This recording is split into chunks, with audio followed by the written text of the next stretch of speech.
একে একে সামনে আসছে ওসমান হাদির হত্যাকাণ্ডের পেছনের চাঞ্চল্যকর তথ্য। বেরিয়ে এসেছে হাদি হত্যার মাস্টারমাইন্ডও। কিন্তু কে এই মাস্টারমাইন্ড? কার পরিকল্পনায় হত্যা করা হলো ওসমান হাদিকে?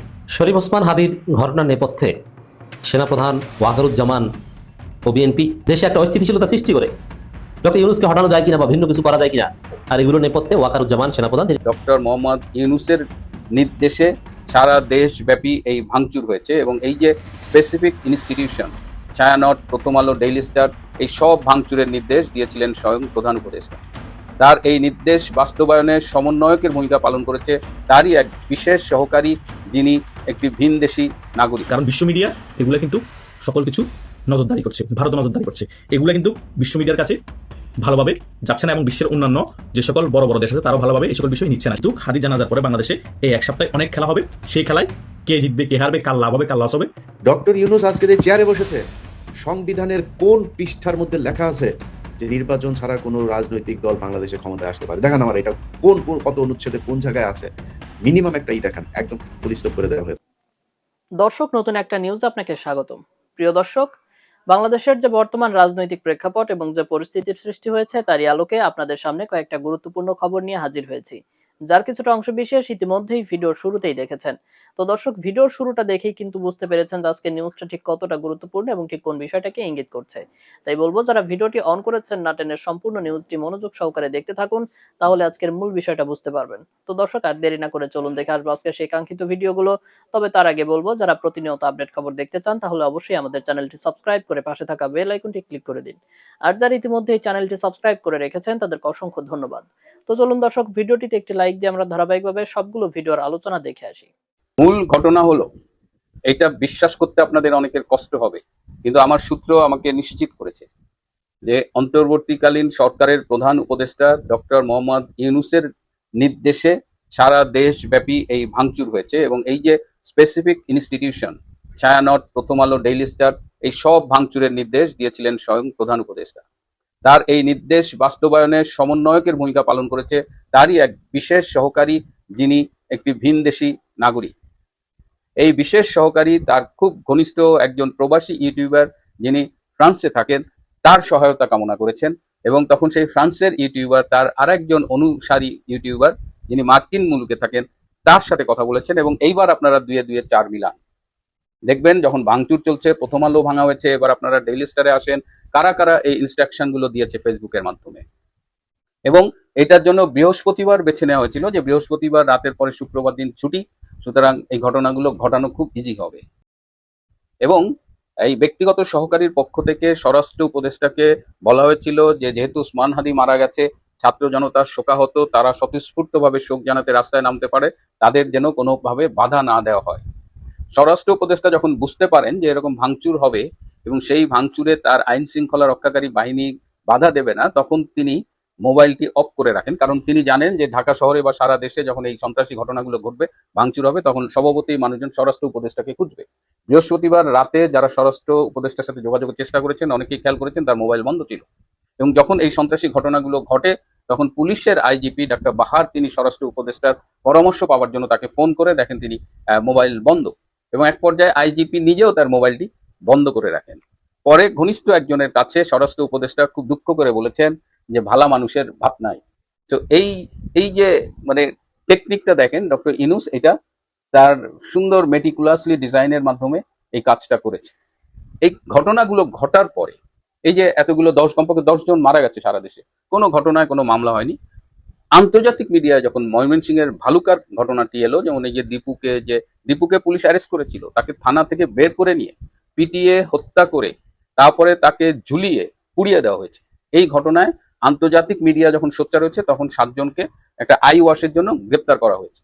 এদিকে ডক্টর ইউনূস আবার জাতিসংঘ মানবাধিকার কমিশনের খুব উচ্চ পদস্থ কর্মকর্তা, তার ঘনিষ্ঠ বন্ধু, তার সাথে যোগাযোগ করে বলেছেন যে এরকম একটা ঘটনা ঘটেছে, কারণ প্রথম আলো, ডেইলি স্টার, ছায়ানট, এইসব ঘটনারও একটা ইন্টারন্যাশনাল ইম্প্যাক্ট হয়েছে।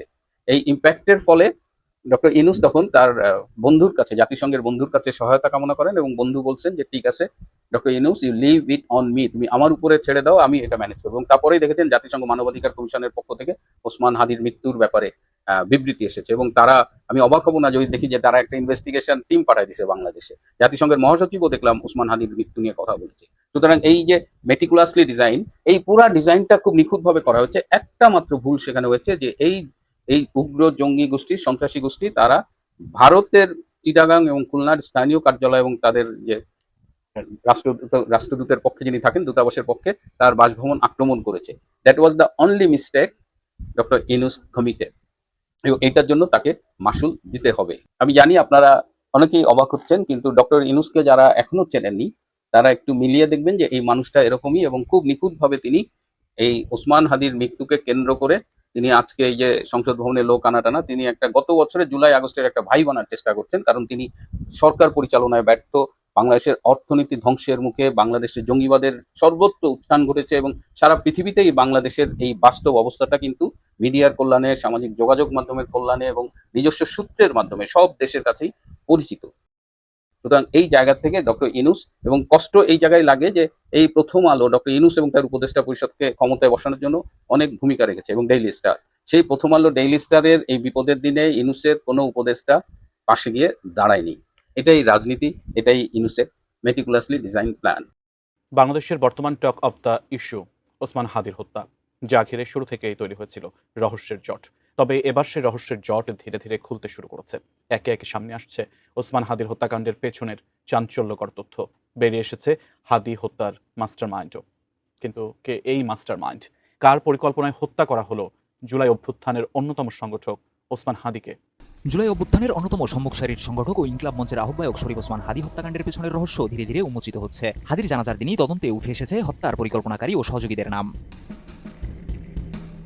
গোয়েন্দা সংস্থার একাধিক সূত্রের তথ্য অনুযায়ী এই হত্যাকাণ্ডের মূল পরিকল্পনা ও বাস্তবায়নের সঙ্গে সরাসরি জড়িত ছিলেন ঢাকার দক্ষিণ কেরানীগঞ্জের সাবেক উপজেলা চেয়ারম্যান শাহিন আহমেদ, যিনি শাহিন চেয়ারম্যান নামেই বেশি পরিচিত। তদন্তে জানা গেছে হত্যাকাণ্ডের জন্য প্রয়োজনীয় অর্থ ও অস্ত্রের ব্যবস্থাপনায় তার সরাসরি ভূমিকা ছিল। তবে শাহিন চেয়ারম্যান একা ছিলেন না। তদন্ত সংশ্লিষ্ট সূত্র জানাচ্ছে তার সঙ্গে ঘনিষ্ঠ যোগাযোগ ও সমন্বয়ের মাধ্যমে আরও কয়েকজন ব্যক্তি এই পরিকল্পনায় যুক্ত ছিল। তাদের মধ্যে নিষিদ্ধ ঘোষিত ছাত্রলীগের সাবেক কয়েকজন নেতার সম্পৃক্ততার প্রাথমিক তথ্যও পাওয়া গেছে। গোয়েন্দাদের দাবি, হত্যাকাণ্ডের পর হামলাকারীদের ঢাকা থেকে সীমান্তের দিকে পালিয়ে যেতে সহায়তা করেন গোপালগঞ্জ জেলা ছাত্রলীগের সাবেক সভাপতি আব্দুল হামিদ। এই ঘটনায় তার সংশ্লিষ্টতার অভিযোগে তাকে গ্রেপ্তারের জন্য অভিযান জোরদার করা হয়েছে। তদন্তে পাওয়া তথ্য অনুযায়ী হামলার আগেও পরে হত্যাকারীদের সঙ্গে একাধিকবার যোগাযোগ হয়েছিল তার। তদন্ত সংশ্লিষ্ট কর্মকর্তারা বলছেন, জুলাই অভ্যুত্থানে শরীফ ওসমান হাদির সক্রিয় ভূমিকা এবং গত বছরের ৫ আগস্টের পর তার ধারাবাহিক বক্তব্য ও রাজনৈতিক অবস্থান আওয়ামী লীগের একটি অংশকে চরমভাবে ক্ষুব্ধ করে তোলে। দলটির অভ্যন্তরীণ মূল্যায়নে হাদিকে বড় ঝুঁকি হিসেবে বিবেচনা করা হচ্ছিল। সেই প্রেক্ষাপটেই পরিকল্পিতভাবে তাকে হত্যার ছক তৈরি করা হয়। শাহিন আহমেদের রাজনৈতিক ও অপরাধী পরিচিতিও তদন্তে গুরুত্ব পাচ্ছে। তিনি দীর্ঘদিন দক্ষিণ কেরানীগঞ্জ থানা আওয়ামী লীগের সভাপতি ছিলেন। স্থানীয়ভাবে প্রভাবশালী নেতা হলেও আইনশৃঙ্খলা বাহিনীর নথিতে তিনি দীর্ঘদিন ধরেই সন্ত্রাসী ও অস্ত্রধারী হিসেবে পরিচিত ছিলেন। এছাড়া অভিযোগ রয়েছে, শেখ হাসিনা সরকারের সময়কার সাবেক বিদ্যুৎ ও জ্বালানি প্রতিমন্ত্রী নজরুল হামিদ বিপুর ঘনিষ্ঠ হিসেবে প্রভাব খাটিয়ে একাধিকবার উপজেলা চেয়ারম্যান নির্বাচিত হন এবং নানা অভিযোগ থাকা সত্ত্বেও ছিলেন ধরাছোঁয়ার বাইরে। তদন্তে আরও জানা যায়, শাহিন চেয়ারম্যান বিভিন্ন অ্যাপ ব্যবহার করে দেশে থাকা স্লিপার সেলের সদস্যদের সঙ্গে যোগাযোগ করে হত্যাকাণ্ড বাস্তবায়ন করে। এছাড়া আইনশৃঙ্খলা বাহিনীর একটি সূত্র জানায়, কয়েকটি হোয়াটসঅ্যাপ কল ও খুদে বার্তার সূত্র ধরে শাহিন চেয়ারম্যানের সম্পৃক্ততার গুরুত্বপূর্ণ প্রমাণ পাওয়া গেছে। একই সঙ্গে পলাতক ছাত্রলীগ নেতা আব্দুল হামিদের সঙ্গে হত্যাকারীদের যোগাযোগের তথ্যও মিলেছে। ভারতে অবস্থানরত কয়েকটি গ্রুপ থেকে অ্যাপ ভিত্তিক যোগাযোগের মাধ্যমে ঢাকায় থাকা সহযোগীদের কাজ সমন্বয় করা হচ্ছিল। শরীফ ওসমান হাদির ঘটনার নেপথ্যে সেনাপ্রধান ওয়াকারুজ্জামান ও বিএনপি। দর্শক, এই সন্দেহ সংশয় জোরালোভাবে বিশ্বাসযোগ্যভাবে সামনে আসছে। পিনাকি ভট্টাচার্য সব কিছু ফাঁস করে দিচ্ছেন। আমার দেশের মাধ্যমে আনুষ্ঠানিকভাবে আপনারা সেটা জানবেন কি ঘটছে। দর্শক, আপনি আশ্চর্য হয়ে যাবেন, অবাক হয়ে যাবেন যে what is happening in Bangladesh. আমরা খালি চোখে কি দেখেছি, যে এক শুটার খুন করেছে, গুলি করেছে শরীফ ওসমান হাদিকে, যার পাঁচটা আওয়ামী লীগ, সে পালিয়ে গেছে, এই তো। কিন্তু এখন তো সন্দেহ করার সময় এসেছে যে আসলে কি পালিয়ে গেছে, না পালানোর নাটক বাজারে প্রচার করা হচ্ছে, আসলে সেনা হেফাজতে ক্যান্টনমেন্টের মধ্যে আছে ওই লোক, কোনটা? এবং ডিজিএফআই প্রেসক্রিপশনে এটা করেছে কি, এই প্রশ্ন সামনে এসেছে। আমরা মুহূর্তে মুহূর্তে আশ্চর্য হচ্ছি। আপনাদের সতর্ক হওয়া দরকার দর্শক, আমরা ঝুঁকি নিয়ে এই কথাগুলো বলছি। দেখেন মিলান, প্রথম কথা হচ্ছে যে একজন শুট করে সরকারের সর্বোচ্চ সতর্কতার মধ্যে দেশ ছেড়ে যাবে একজন খুনি, ইটস নট সো ইজি। এটা খুব টাফ হওয়ার কথা, কিন্তু বলা হচ্ছে যে গেছে। একবার পুলিশ বলে যে পালিয়ে গেছে, আরেকবার বলে যে না, যায় না, দেশে আছে। সন্দেহ সংশয়। তাহলে কি ঘটেছে? কি একটু মিলিয়ে দেখেন দর্শক, জুলকারনাইন সায়ের এখানে সন্দেহের মূল জায়গায়। জুলকারনাইন সায়ের যেভাবে লন্ডনে থেকে সবার আগে সিসিটিভি ফুটেজ পাবলিশ করলেন, হাউ ইজ ইট পসিবল? বাংলাদেশের কোনো গণমাধ্যম পারেনি, কিন্তু জুলকারনাইন সায়ের সেই 1000 কিলোমিটার দূরে থেকে সবার আগে সিসিটিভি ফুটেজ পাবলিশ করেন। আবার কোথায় সবার আগে তিনি বলেছেন যে ভারত থেকে অমুক সীমান্ত থেকে ভারতে পালিয়েছে। তিনি সবার আগে কিভাবে জানেন? এটা কোনো স্বাভাবিক সাংবাদিকতার মাধ্যমে সম্ভব নয়, যেখানে বাংলাদেশের টোটাল গোয়েন্দা সংস্থা জানে না, পুলিশ জানে না, পুরো বাংলাদেশ একটা সরকার, একটা রাষ্ট্র জানে না, সেখানে সে 1000 কিলোমিটার দূরে থেকে জুলকারনাইন সায়ের কিভাবে জানবেন? ভেরি সন্দেহজনক। এটা থেকে ধারণা করা যায় আসলে জুলকারনাইন সায়ের কিছু জানেন না, তিনি কোনো ইনভেস্টিগেটিভ জার্নালিস্ট নয়। গোয়েন্দা সংস্থা ডিজিএফআই তাকে যেটা বলে তিনি ওইটা বলে দেন। এখন এই যে ওসমান হাদির খুনি ভারতে পালিয়েছে, এগুলো সব নাটক, আসলে পালায়নি, সেনা হেফাজতে থেকে থাকতে পারে। আর এই ঘটনা ওয়াকার ঘটিয়ে থাকতে পারেন, সন্দেহ, আমি বলছি না যে করেছে, তবে আমাদেরকে এভাবে অ্যানালাইসিস করতে হবে কেন ওয়াকার ঘটিয়ে থাকতে পারেন, কিভাবে। ওই যে গুম খুনে জড়িত সেনা অফিসারদের বাঁচাতে, এবং সামনে গুম কমিশনের রিপোর্টে আরো অনেক সেনা অফিসার ধরা খাবে, এমনকি জাতিসংঘের রিপোর্টের যে ওয়াকার নিজেও ধরা খান কিনা বলা যায় না। এই পরিস্থিতি থেকে এড়াতে দেশে একটা অস্থিতিশীলতা সৃষ্টি করে ডক্টর ইউনূসকে হটানো যায় কিনা বা ভিন্ন কিছু করা যায় কিনা, বিচারকে বাধাগ্রস্ত করা যায় কিনা, চলমান বিচারকে বানচাল করা যায় কিনা, এমনকি ওই যেসব গুম খুনে জড়িত সেনা অফিসারদের যাদের বিচার আওতায় অলরেডি আনা হয়েছে তাদের বিরুদ্ধে চার্জ গঠনের কথা ছিল, সেদিন গঠন হয় নাই। তো সব মিলিয়ে হাদির ঘটনা ডিজিএফআই বা সেনাবাহিনীর ভারতপন্থীদের পরিকল্পিত কোনো ষড়যন্ত্র কিনা, সেই প্রশ্ন এখন সামনে এসেছে। কারণ ঘটনার পর ওই সেনাবাহিনীর ভারতপন্থীদের মুখপাত্র জুলকারনাইন সায়ের যেভাবে সবকিছু বলে দিচ্ছেন এবং চলে গেছে, আর সম্ভব না, এগুলো যেভাবে প্রচার করছেন, এটা সন্দেহজনক। এভাবে তার জানার কথা না, বাংলাদেশের কেউ জানো না, তিনি কিভাবে জানবেন? এটা তার হাতে তো কোনো মিরাক্কেল থাকার কথা না। তিনি তো এলিয়েন না, তিনি তো আমাদের মতো মানুষ। আবার তিনি বাংলাদেশেও সাংবাদিকতা করেন না, রাষ্ট্রের চাইতে তিনি বড় না, এটা বিশ্বাস করার কোনো কারণ নেই। তো দর্শক, স্পষ্ট হয়ে গেল যে জুলকারনাইন সায়েরকে ডিজিএফআই যা বলে তিনি সেটা বলেন, তাহলে ডিজিএফআই এটা নিয়ে নাটক করছে। আর ডিজিএফআই কি এখন দিক নির্দেশনা দেন, বা ডিজিএফআই ভারতের কথায় ভারত রয়ের প্রেসক্রিপশনে কিছু নাটক করছে, আর এগুলোর নেপথ্যে ওয়াকারুজ্জামান সেনাপ্রধান তিনি থাকতে পারেন, সন্দেহ আছে। তো দর্শক, এখানে জুলকারনাইন সায়ের জনগণের দৃষ্টি ভিন্ন দিকে ফেরাচ্ছেন এবং শরীফ ওসমান হাদিকে নিয়ে তুচ্ছ তাচ্ছিল্য করছেন, এমনকি তার জানা যায় যাতে লোক না হয় সেই ধরনের একটা ন্যারেটিভ নির্মাণের চেষ্টা করছে। এই থেকে সন্দেহটা জনপরিসরে জড়ালো হয়েছে এবং পিনাকি ভট্টাচার্য কার্যত সব ফাঁসি করে দিয়েছেন। আমি আসছি সেদিকে। সায়ের পোস্ট, আগামীকাল ওসমান হাদির জানাজা, মানে জানাজার একদিন আগের কথা, কেন্দ্র করে সারা দেশ থেকে ঢাকায় লোক জড়ো করে বিপ্লবী সরকার গঠনের ষড়যন্ত্র করছে একটি চক্র। জানাজার নামে লোক সমাগম ঘটিয়ে এরা মধ্যে ধ্বংসাত্মক কার্যকলাপ চালাতে চেষ্টা করবে। দেখেন, জানাজার নামে লোক সমাগম, মানুষ জানাজায় আসবে আর সেটাকে জানাজার নামে লোক সমাগম বলে কিভাবে ট্রল করছে, সন্দেহজনক। যার অংশ হিসাবে বিদেশি দূতাবাস হামলা এবং বিভিন্ন সরকারি স্থাপনায় হামলার চেষ্টা করা হতে পারে। এটা যে মিথ্যা কথা সেটা জানাজার পরেই আপনারা হয়তো আলোচনা শুনতে শুনতে দেখেছেন। এই ধারাবাহিকতায় 30-31 ডিসেম্বর গুম কমিশনের মাধ্যমে আরো কিছু সামরিক কর্মকর্তার নাম ঘোষণা করে সার্বিক পরিস্থিতি আরো জটিল করে তুলতে চেষ্টা করবে চক্র। দেখেন, তাহলে এই সরকার গুম কমিশন গঠন করেছে, তারা যে রিপোর্ট দিবে এতে কোনো আস্থা নাই, ওটাকে ষড়যন্ত্র বলছে, মানে ডক্টর ইউনূস সরকারকেই ষড়যন্ত্র বলছে। বুঝতে পারছেন খেলাটা ডিজিএফআই এই ওয়াকারের প্রতিপালকের মাধ্যমে কিভাবে খেলছে? গুম খুনের মতো নিন্দনীয় অপরাধের সাথে জড়িতদের যথাযথ বিচারের কোনো বিকল্প নেই, কিন্তু সেটা দেশের উদ্ভূত রাজনৈতিক পরিস্থিতি বিবেচনা নিয়ে করা উচিত। আরে এই পরিস্থিতিতে তাদের বিচার করা যাবে না, অপরাধ করেছে ঠিক আছে, কিন্তু বিচার করা যাবে না, তাদের নামও বলা যাবে না। এটা হচ্ছে সায়েরের যুক্তি। তাহলে এই সায়েরদের মাধ্যমে ওয়াকার এই গুম খুনে জড়িত অফিসারদের বাঁচাতে শরীফ ওসমান হাদির ঘটনা থেকে শুরু করে শুটার পালিয়ে গেছে, এ ধরনের নানান নাটকীয়তা সাজাচ্ছে বলে মনে হচ্ছে। এছাড়া গুম কমিশনের বিভিন্ন ইন্টারভিউতে কমিশনের সদস্যরা এমন ব্যক্তি খন্দকার রাকিব বিভিন্ন ব্যক্তির জেলায় সময় উপস্থিত থেকে ভিডিও করেছেন বলে জানা যায়। তিনি কার অনুমতি ঠিক এই খন্দকার রাকিব সম্পর্কে কিছুই জানেন না। খন্দকার রাকিব গুম নিয়ে কাজ করেন অনেক আগে। জুলকারনাইন সায়ের তো সেদিনকার সেই আল জাজিরার একটা রিপোর্টের মাধ্যমে জনগণের কাছে পরিচিত হয়েছে, তার আগে তাকে চিনত কে? কিন্তু খন্দকার রাকিব নীরবে নিভৃতে কত কাজ করেছেন আমরা জানি। তো দর্শক, একের পর এক বিতর্কিত পোস্ট দিচ্ছেন এবং টার্গেট মাহমুদুর রহমান। সায়েরদের, ডিজিএফআই, ওয়াকারদের টার্গেট মাহমুদুর রহমান, কারণ শরীফ ওসমান হাদির রিপ্লেসমেন্ট এখন মাহমুদুর রহমান। ভারতের আধিপত্যবাদের বিরুদ্ধে এখন এবং গুম খুনে জড়িতদের বিচার নিশ্চিত করার ক্ষেত্রে এখন সবচেয়ে জোরালো কাজ করছেন মাহমুদুর রহমান। এই জন্য কেন শরীফ ওসমান হাদির কফিনের কাছে মাহমুদুর রহমান এই প্রশ্ন করছে, 24 ঘন্টায় এই করবে সেই করবে, অমুক তমুক, আবার ইরাক, লিবিয়া, সিরিয়া ব্যর্থ রাষ্ট্রে পরিণত করেছে, ওইভাবে মাহমুদুর রহমানরা বিপ্লবী সরকার গঠন করে বাংলাদেশকে ব্যর্থ রাষ্ট্রে পরিণত করতে চায়, এরকম ন্যারেটিভ নিয়ে আসে। এই জুলকারনাইন সায়ের ডিজিএফআই এজেন্টের এই বক্তব্য থেকে প্রমাণিত হয় যে পুরো ঘটনার নেপথ্যে ওয়াকার থাকতে পারে। আর ওয়াকার কেন থাকবে? গুম খুনে জড়িতদের বাঁচানোর জন্য। পিনাকি ভট্টাচার্যের একটা ফেসবুক পোস্ট, ওয়াকারের প্রতিপালক কত বড় জাউরা দেখেন, সে চাইতেছে হাদির জানাজায় যেন বিপুল জনসমাগম না হয়। বিপুল জনসমাগম হলে তাকে অতিক্রম করা অনেক রাজনৈতিক নেতার পক্ষে অসম্ভব হয়ে যাবে। তাই আরে বেগম হাদির উত্তরসূরি বিপ্লবীরা ভোটে জিতে সরকার গঠন করবে আগামী 14 ফেব্রুয়ারিতে। যারা ভোটে জিতবে তারা নির্বাচন পেছাতে চাইবে কেন? জিতবে জামাত, না হাদির উত্তরসূরি জামাত। এরপর ব্রেকিং নিউজ দিয়েছেন পিনাকি ভট্টাচার্য, শহীদ হাদিকে গুলির পর সীমান্তে পালানো সাধারণ নাটক, আড়ালে রইল প্রকৃতি শুটার। এক্সক্লুসিভ অনুসন্ধানী রিপোর্টের আগামীকাল প্রকাশিত হবে। আমি এখন পর্যন্ত পাইনি, হাতে কথা বলছি যখন। দৈনিক আমার দেশে এই রিপোর্টে উঠে এসেছে হালুয়াঘাট সীমান্ত দিয়ে পালানো নাটক তৈরি করেছে ডিজিএফআই। কেন? ওয়াকারের প্রতিপালক উম্মত হয়ে মাহমুদুর রহমানের পিছনে লেগেছে, বুঝতে পারছেন? এর মানে পুরোটাই নাটক। অতএব এগুলো পারবে না। জনগণ ওসমান হাদির পক্ষে আছে। জনগণ গুম খুনে জড়িত সেনা অফিসারদের বিচার নিশ্চিত করবেই।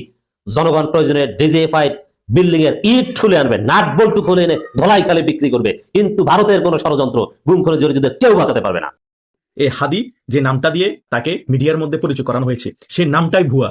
তার অরিজিনাল নাম হচ্ছে ওসমান গনি, আর হাদি এই নামটা হচ্ছে তার বাবার। পাশে আপনাদেরকে আমি দিয়ে দিচ্ছি তার ঢাকা ভার্সিটির যে পরিচয়পত্র দেওয়া হয়েছে সেখানের মধ্যে। এই হচ্ছে বাস্তবতা। তারা লুঙ্গির তলা থেকে নাম পর্যন্ত চেঞ্জ করে ফেলেছে। কথা বুঝেন নাই? তার বাবার নাম হচ্ছে ওসমান আব্দুল হাদি। তার বাবার নামটা পরিপূর্ণভাবে সে ব্যবহার করে নাই। তার নাম কি ব্যবহার করেছে? শরীফ ওসমান হাদি। এটাই হচ্ছে রিয়ালিটি। এরা লুঙ্গির তলা থেকে নাম পর্যন্ত চেঞ্জ করে মুনাফিকি কার্যকলাপ করে এখন তাকে শহীদ ঘোষণা করা হচ্ছে। তার মৃত্যুকে কেন্দ্র করে বাংলাদেশে জঙ্গি হামলা চালানো হচ্ছে। আওয়ামী লীগের নেতাকর্মীদের ঘরবাড়ি জ্বালিয়ে পুড়িয়ে দেওয়া হচ্ছে, তাদেরকে মেরে ফেলা হচ্ছে, এবং বাংলাদেশের সুনামধন্য যে দুইটা পত্রিকা প্রতিষ্ঠান আছে, ডেইলি স্টার এবং প্রথম আলো ধ্বংস করে দেওয়া হচ্ছে। এই সার্বিক বিষয় পর্যালোচনা করে গতকালকেই শেখ হাসিনা দিল্লির মধ্যে একটি গুরুত্বপূর্ণ বৈঠক করে। সেখানে ভারতের শীর্ষ পর্যায়ের অনেকেই ছিল, কূটনীতিক এবং আওয়ামী লীগের অনেক নেতাকর্মী ছিল। সেখানে অনেক গুরুত্বপূর্ণ বিষয় আলোচনা হয়। কারণ তারা শুধু এগুলা করে ক্লান্ত হননি, তারা আবার ধানমন্ডি 32-এ আক্রমণ করেছে। ধানমন্ডি ভাঙা বাড়িতে আবার ভাঙতে গিয়েছে, অগ্নিসংযোগ করেছে। তারা কি করতে চাচ্ছে তারা নিজেরও বুঝতে পারতেছে না, কারণ তাদেরকে বাধা দেওয়ার কেউ নাই।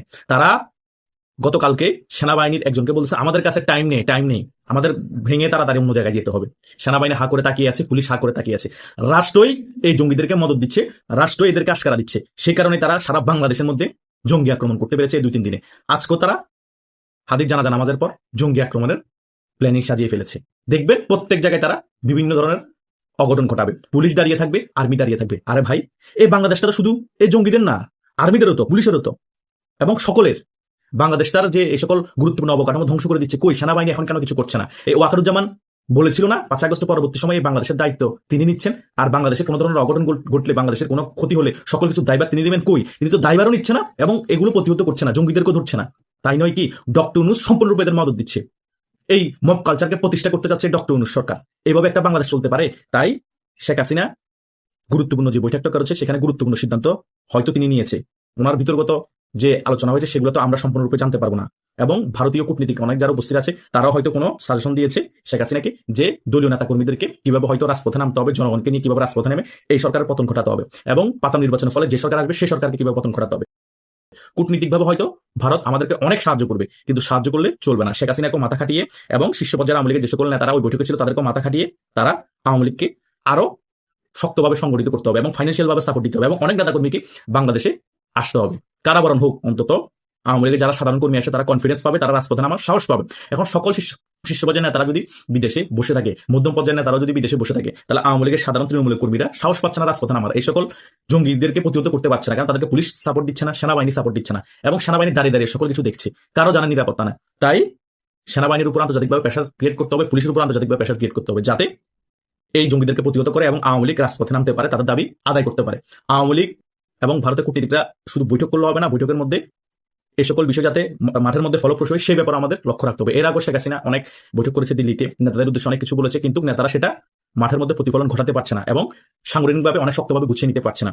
তার মেইন রিজন হচ্ছে শেখ হাসিনার সামনে ওরা হ্যাঁ বলে, করবো বলে, কিন্তু জায়গা বরাবর গেলে কর্মীদেরকে ফাইন্যান্সিয়াল ভাবে সাপোর্ট দেয় না, কর্মীদেরকে উজ্জীবিত করে না, জাস্ট টেলিগ্রামের মধ্যে তারা চাপা কিছু মেরে তারপর বিদায় নিয়ে নেয়, আবার রাতের বেলা ঘুমিয়ে সকালে উঠলে সকল কিছু ভুলে যায়। এভাবেই 15-16 মাস চলছে, আরো কয় মাস চলে জানি না। শেখ হাসিনাকে আশ্বস্ত করে মিথ্যা আশ্বাস দিয়ে তো লাভ নাই, বৈঠকের পর বৈঠক করে লাভ নাই। ভারত কূটনীতিকভাবে সাহায্য করবে, ভারত আর্মি পাঠিয়ে, ভারতের জনগণ পাঠিয়ে বাংলাদেশে তার আন্দোলন করিয়ে দাবি আদায় করে দিবে না। আমরা বাংলাদেশের আওয়ামী লীগের সাধারণ কর্মী যারা আছেন আপনারা এবং সাধারণ জনগণকে নিয়ে আপনাদেরকে আন্দোলন করতে হবে এবং আপনাদের দাবি আদায় করতে হবে। রাজপথে নামা ছাড়া, এই সকল জঙ্গিদেরকে প্রতিহত করা ছাড়া আর কোনো অপশন নেই। আপনারা যখন রাজপথে নামবেন এবং সাধারণ জনগণকে নিয়ে রাজপথে নামবেন, তখন সেনাবাহিনী এবং পুলিশ এখন যেভাবে চুপ আছে ওইভাবেই চুপ থাকবে, কোনো পক্ষে যাবে না। হয়তোবা আপনাদের অবস্থান ভালো থাকলে তাহলে পুলিশ হয়তো আওয়ামী লীগের পক্ষেও থাকতে পারে, সেনাবাহিনী হয়তো মোড় ঘুরিয়ে ফেলতে পারে, কিন্তু আপনাদের শক্তি প্রদর্শন করতে হবে।